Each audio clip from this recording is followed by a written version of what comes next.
सभी को नमस्ते। आज हम इस लेक्चर के माध्यम से हिंदी ओलंपियाड फाउंडेशन द्वारा आयोजित किए जाने वाले हिंदी ओलंपियाड का जो है कक्षा 5वीं का ये हम दूसरा सैंपल पेपर हल कर रहे हैं। एक पेपर हमने पहले भी किया था, तो जो है ये दूसरा सैंपल पेपर है।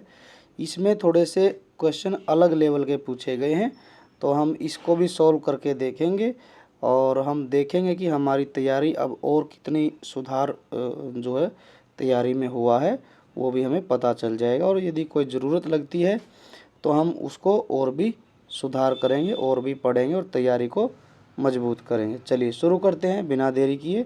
पहला जो है विद्यालय का नाम लिखना। आप जिस भी स्कूल के विद्यालय के विद्यार्थी हैं उसका नाम लिखेंगे। प्रतियोगी मतलब पार्टिसिपेंट अपना नाम लिखेगा, हस्ताक्षर यहाँ पर किए जाएंगे और अपना अनुक्रमांक मतलब रोल नंबर लिखेंगे। समय 1 घंटा होगा। कुल अंक जो है 100 होंगे और प्रत्येक क्वेश्चन जो है 2.5 नंबर का होगा। प्रत्येक क्वेश्चन क्या होगा, 2.5 नंबर का रहेगा। गोला नहीं भरने पर न तो अंक दिए जाएंगे और न ही अंक काटे जाएंगे। तो OMR शीट में ही उत्तर लिखने हैं। यहाँ गोला लगा के छोड़ देंगे, OMR शीट नहीं भरेंगे तो फिर आपको जो है कोई भी अंक नहीं मिलेगा। प्रश्न पत्र में नहीं भरना है, OMR शीट मिलेगी। हमने 4 आंसर में से जो 3 आंसर हैं उनमें से किसी एक को टिक करना है। ये तो बेसिक गाइडलाइन थी। अब चलते हैं क्वेश्चन पर।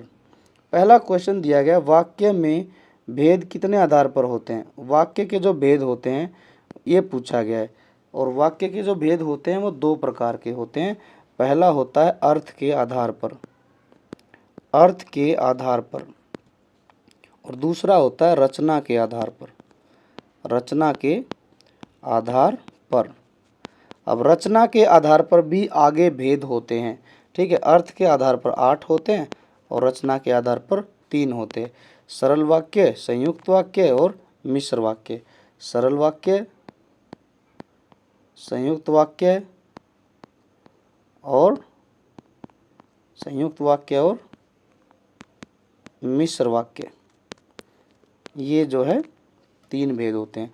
इसके भी अर्थ के आधार पर 8 भेद होते हैं। जब हम इसका टॉपिक कवर करेंगे ग्रामर में तो आप लोगों को एक एक भेद बता दिया जाएगा। तो चलिए ये हो गया हमारा। अब हम अगले क्वेश्चन पर बढ़ते हैं। जो अगला क्वेश्चन जो दिया गया है वो क्या है, बड़ा ही बेसिक क्वेश्चन और बड़ा ही आसान क्वेश्चन है। क्वेश्चन क्या है, वर्णमाला क्या है। ये मैंने पहले भी बताया था। वर्णों के व्यवस्थित समूह को ही वर्णमाला कहते हैं, यही इसका उत्तर होगा। पुष्पमाला जो होती है फूलों की माला को बोलती है, तो फूलों की माला का हमारे को कोई लेना देना नहीं है, इसलिए हमारा जो उत्तर है सही उत्तर कौन सा है, एक ही है, वर्णों के व्यवस्थित समूह को। दोनों क्वेश्चन हल हो गए। आगे चलते हैं। कौन है जो सपनों में आया। इस वाक्य में सर्वनाम बताना है कौन सा है, ठीक है। सर्वनाम वो शब्द होते हैं जो संज्ञा की इस जगह पर प्रयोग किए जाते हैं, ठीक है। संज्ञा क्या होता है, नाम वाला शब्द। यदि हम बार बार किसी नाम वाले शब्द का रिपीटिशन कर रहे हैं तो उसकी जगह पर कुछ ऐसे शब्द लगाए जाते हैं जिनको हम सर्वनाम कहते हैं, ठीक है। तो यहाँ पर जो है सर्वनाम बताना है। कौन जो है ये कोई सर्वनाम शब्द नहीं है, आना क्रिया होता है और बच क्या गया जो, तो यही हमारा उत्तर है, ठीक है। जो है सर्वनाम शब्द है। अगला क्वेश्चन है, साहसिक सैनिक में विशेष्य क्या है। देखो विशेष्य क्या होगा, जिसकी विशेषता बताई जा रही है, ठीक है। किसकी विशेषता बताई जा रही है, सैनिक की, तो सैनिक ही विशेष्य होगा। यदि साहसी की बात की जाए तो ये क्या है, साहसी होता है विशेषण। ये मैंने बहुत सारे उदाहरण बड़े ही आसान भाषा में समझाए हैं विशेषण की वीडियो में, तो आप वो भी देख सकते हैं, जैसे आपको बड़ी मदद मिलेगी हल करने में। साहसी विशेषण है, लेकिन यहाँ पर पूछा क्या गया है, विशेष्य पूछा गया है, तो विशेष्य में हमारा उत्तर क्या होगा, सैनिक। ये हमारा सही उत्तर है, सैनिक जो है विशेष्य है। अगला क्वेश्चन है, वचन शब्द का अर्थ है। वचन का क्या अर्थ है, देखिए वचन शब्द का संबंध संख्या से है, ठीक है। वचन शब्द का संबंध किससे है, संख्या से। क्यों कह रहा हूँ ऐसा, क्योंकि इसमें संख्याओं को एक वचन के रूप में और बहुवचन के रूप में गिना जाता है। ठीक है, इसी वजह से वचन का संबंध किससे है? संख्या से है। ठीक है, तो यही इसका उत्तर है। ठीक, वचन का संबंध किससे है? संख्या से है। वचन शब्द का अर्थ ही संख्या होता है। फिर हम आगे इसके दो भेद बनाते हैं, एक वचन और बहुवचन। जहाँ पर संख्याएं ज़्यादा होती है वहाँ पर बहुवचन, जहाँ पर संख्या एक होती है वहाँ पर एक वचन। ठीक है, ये इसकी एक्सप्लेनेशन हो गई। अगला क्वेश्चन देखते हैं। कवि जो शब्द है, कवि शब्द का स्त्रीलिंग बताना है। कवि शब्द का जो स्त्रीलिंग है वो हो जाएगा पहले वाला, कवयित्री। पहले वाला ही इसका सही है। कवि का जो सही स्त्रीलिंग शब्द है वो है कवयित्री। 7वां क्वेश्चन है, श्याम उदाहरण है। श्याम देखिए नाम होता है, श्याम नाम है किसका? व्यक्ति का, विशेष व्यक्ति का नाम है। तो इसके आधार पर क्या है बन जाएगा इसका उत्तर? व्यक्तिवाचक संज्ञा। ठीक है, श्याम जो है व्यक्तिवाचक संज्ञा का उदाहरण है। नेक्स्ट क्वेश्चन है, कोई और कुछ शब्द। कोई और कुछ शब्द किसके उदाहरण है? ठीक है ना, कोई और कुछ शब्द किसके उदाहरण? देखिए यहाँ पर ये जो शब्द है कुछ और कोई, है ना, इनके बारे में हम निश्चित नहीं हैं। भाई कोई है, कोई मतलब या तो वो पशु हो सकता है, पक्षी हो सकता है, या मनुष्य हो सकता है। ठीक है ना, लेकिन पता नहीं है कोई है। ठीक है, यहाँ निश्चित नहीं है कि कौन है, लेकिन है ज़रूर। कुछ मतलब यहाँ मात्रा की बात है, कुछ में मात्रा की बात है ना, वो कितना ग्राम है, किलोग्राम है, लीटर में है, मीटर में है। ठीक है, तो है ज़रूर लेकिन निश्चित नहीं बताया गया। तो यदि कोई निश्चित शब्द के बारे में नहीं पता हो तो वहाँ पर अनिश्चयवाचक सर्वनाम होगा। यही इसका उत्तर है। कोई और कुछ शब्द जो है अनिश्चयवाचक सर्वनाम के उदाहरण है। आगे बढ़ते हैं। तुम्हारी पेंसिल किसने तोड़ दी? वाक्य का सही भेद बताना है। देखिए जो पहला ही क्वेश्चन था मैंने अभी आपको बताया था, अर्थ के आधार पर 8 प्रकार के वाक्य होते हैं, तो उनमें से 3 तो यही आ गए हैं। ठीक है, प्रश्नवाचक वाक्य है, इच्छावाचक वाक्य है, संकेतवाचक वाक्य है। ठीक है, तो यहाँ पर क्या किया गया है, ये जो शब्द है किसने और बाद में क्वेश्चन मार्क लगाया है, तो ये जो किसने जो शब्द है ये प्रश्न पूछा गया है और बाद में ये चिन्ह लगाया गया है। तो यहाँ पर वाक्य कौन सा बन जाएगा? प्रश्नवाचक का वाक्य बन जाएगा। ठीक है, यही हमारा उत्तर है। ठीक है, तुम्हारी पेंसिल किसने तोड़ दी। ठीक है, ये बन जाएगा प्रश्नवाचक वाक्य का उदाहरण। ठीक है, आगे बढ़ते हैं। 10वां क्वेश्चन है, जातिवाचक संज्ञा का उदाहरण बताना। देखो राम जो है किसी विशेष व्यक्ति का नाम है और विशेष व्यक्ति का जो नाम होता है उसको हम व्यक्तिवाचक संज्ञा बोलते हैं। सेम यहाँ भी है, राधा। राधा किसी विशेष लड़की का नाम है। ठीक है, और विशेष लड़के या लड़की के नाम के हम को जो है जगह, स्थान, ठीक है, और व्यक्ति वस्तु के, विशेष व्यक्ति वस्तु स्थान के नाम को व्यक्तिवाचक बोलते हैं।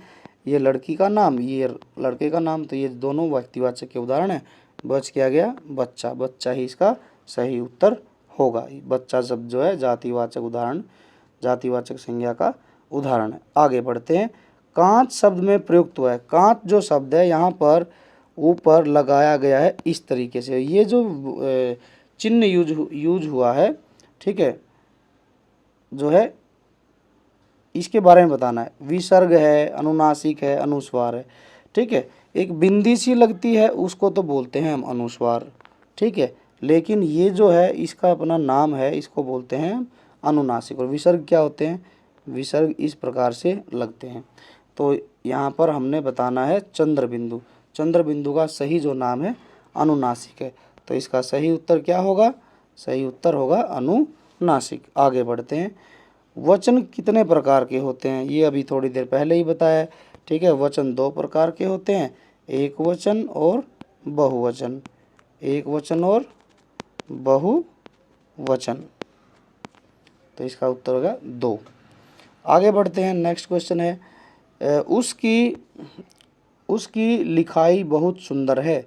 वाक्य में लिखाई शब्द क्या है? मैंने इससे पिछले वाले सैंपल पेपर में भी बहुत सारे उदाहरण दिए थे, जिनमें एक तो दिया था बचपन, बुढ़ापा, जवानी, एक मैंने बोला था खटास, मिठास, खट्टापन, कड़वापन, तीखापन, और पढ़ाई, लिखाई। ठीक है, और एक शब्द जो है घर में यूज होता है पिटाई। ठीक है, और लिखाई। ठीक, तो ये जो सारे शब्द है जिसमें भी आई प्रत्यय जुड़ा है मूल धातु में, है ना, क्रिया में यदि आई प्रत्यय जुड़ गया तो भाववाचक संज्ञा का उदाहरण होगा। ऐसा आपको उत्तर क्वेश्चन मिल सकता है जो मुख्य परीक्षा होगी, तो आपने उसको देखना है कि क्या आई प्रत्यय वाला शब्द है या नहीं। ठीक है, तो ये उत्तर इसका हो जाएगा भाववाचक संज्ञा। आगे बढ़ते हैं। शेर शब्द का पर्यायवाची बताना है। देखो यहाँ पर 3 दिए गए हैं, हम इनको ऑप्शन से सॉर्ट आउट करेंगे। हमने देखा सिंह केसरी मृगराज, दूसरे में केसरी मतंग सिंधु, तीसरा है सवेरा मृगराज गज। देखो हमने देखा सिंधु जो शब्द है वो सागर का पर्यायवाची है, तो इसका मतलब ये तो कैंसिल हो गया, ख वाला उत्तर नहीं होगा। ठीक है, यहाँ पर गज दिया गया, गज बोलते हैं हाथी को, तो इसका मतलब ये भी ऑप्शन नहीं होगा। ठीक है, तो सही क्या बच गया, क वाला बच गया, क वाला ही इसका उत्तर है। सिंह शेर को बोलते हैं, केसरी भी और मृगराज भी शेर को ही बोलते हैं, यही इसका उत्तर है।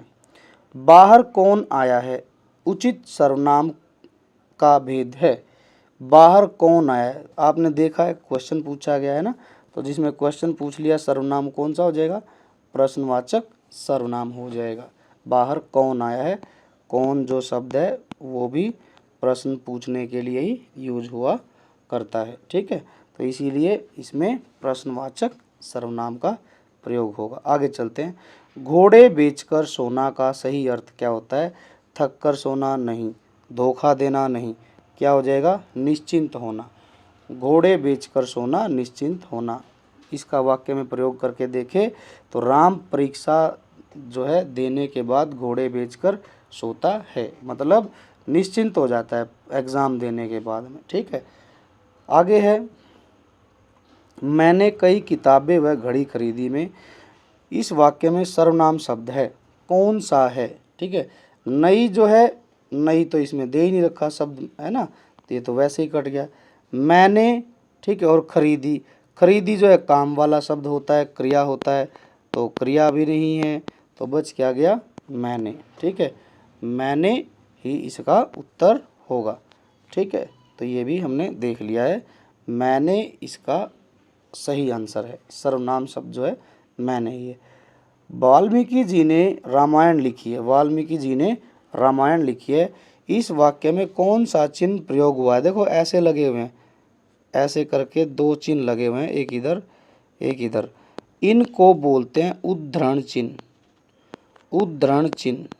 अब इसके 2 भेद होते हैं, एक तो होता है इकहरा उद्धरण चिन्ह और एक होता है दोहरा उद्धरण चिन्ह। ये क्या होते हैं, आप लोगों ने देखा होगा कई सेंटेंसेस में सिर्फ एक ऐसे घुमा देते हैं और एक ऐसे, तो उसको तो बोलते हैं इकहरा उद्धरण चिन्ह, और जिसमें जिस तरीके से 2 लगे होते हैं ये, उसको बोलते हैं दोहरा उद्धरण चिन्ह। देखो ये लगे हुए निशान, ये इधर और एक इधर भी लगा हुआ है, एक ये लग रखा है, तो ये 2-2 बने हुए हैं, तो इसका उत्तर क्या हो जाएगा, दोहरा उद्धरण चिन्ह, दोहरा उद्धरण चिन्ह, इसका उत्तर क्या हो जाएगा, दोहरा उद्धरण चिन्ह। आगे बढ़ते हैं, नेक्स्ट क्वेश्चन है, जिस शब्द में द्वित्व व्यंजन यूज हुआ है। द्वित्व व्यंजन क्या होते हैं, द्वित्व व्यंजन हम बोलते हैं जिसमें एक आधा और एक पूरा, एक आधा और एक पूरा, एक आधा और एक पूरा, ठीक है, एक आधा एक पूरा, ठीक है, इस तरीके के वर्ड यूज होते हैं, तो उनको हम द्वित्व व्यंजन बोलते हैं। जैसे मैं बना रहा हूँ यहाँ पर मक्का, यहाँ पर एक आधा लेटर एक पूरा है, तो द्वित्व व्यंजन का उदाहरण है ना। तो यहाँ पर जो है बनाया हमने पत्ता, ठीक है, बच्चा, तो ये सारे उदाहरण किसके हो गए, द्वित्व व्यंजन के हो गए। और हमने लिखा यहाँ पर लल्ला, है ना, छोटे बच्चे को बोलते हैं, तो ये सारे द्वित्व व्यंजन के उदाहरण हैं। ऐसा ही हमने इसमें से ढूंढना है, तो ढूंढते हैं हम। देखिए यहाँ पर दिया गया गन्ना, गन्ना में आधा न और पूरा न आया है, इसीलिए ये द्वित्व व्यंजन का उदाहरण है। अब 2 जो ऑप्शन बच गए हैं, ये मट्ठा और सत्य, यहाँ पर आधा त और य यूज हुआ है। ऐसे शब्द जहाँ पर एक आधा और एक पूरा शब्द होता है लेकिन दोनों अलग अलग होते हैं, उनको बोलते हैं संयुक्त अक्षर, संयुक्त अक्षर, ध्यान देना है, ये दोनों संयुक्त अक्षर के उदाहरण हैं। ठीक है, द्वित्व व्यंजन का उदाहरण तो गन्ना है। आगे चलते हैं, नेक्स्ट क्वेश्चन है, खेल में किसी की हार तो किसी की घृणा नहीं, दोष नहीं, क्या होती है, जीत होती है। खेल में किसी की हार तो किसी की जीत होती है। एक क्वेश्चन संयुक्त व्यंजन से पक्का आता है और वो दिया भी गया है। क्ष बताना है किन से मिलकर बनता है, तो इसका उत्तर हो जाएगा बी, ख। क्ष में क हलंत कोण वाला स और अ आएगा, यही इसका सही वर्ण विच्छेद है। तुम्हारी यात्रा मंगलमय हो, वाक्य का सही भेद बताना है।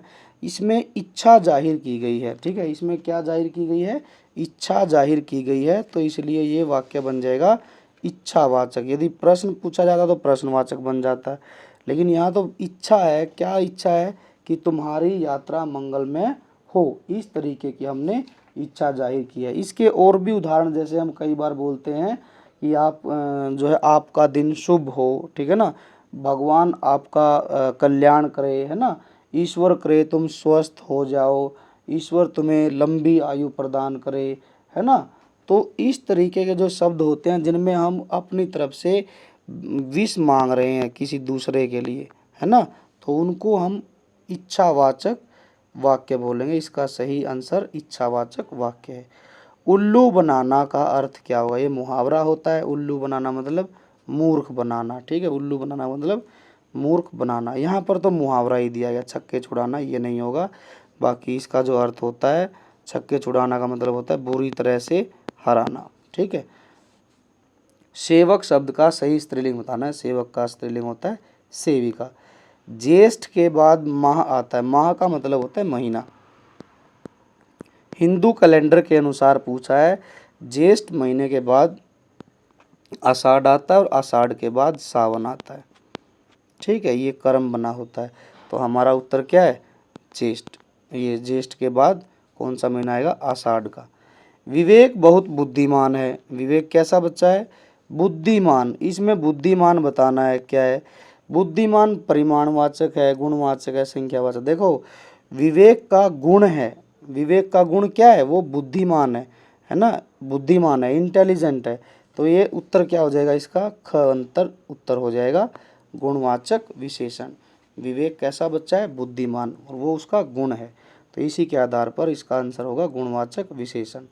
हमें अपना काम स्वयं करना चाहिए, जिसमें स्वयं, निज, अपने आप, निज, अपने आप, या फिर आए खुद, है ना, मैं खुद। इस तरीके के यदि शब्द आते हैं तो वो उदाहरण होता है निजवाचक सर्वनाम का। यहाँ पर स्वयं के बारे में पूछा गया है, स्वयं कौन सा उदाहरण हो जाएगा सर्वनाम का, निजवाचक सर्वनाम। अगला क्वेश्चन है, विशेषण के कितने भेद होते हैं। विशेषण के 4 भेद होते हैं, तो इसका आंसर हो जाएगा 4। कौन से 3 तो यहाँ दिए गए हैं ये पिछले क्वेश्चन में, गुणवाचक, परिमाणवाचक, संख्यावाचक।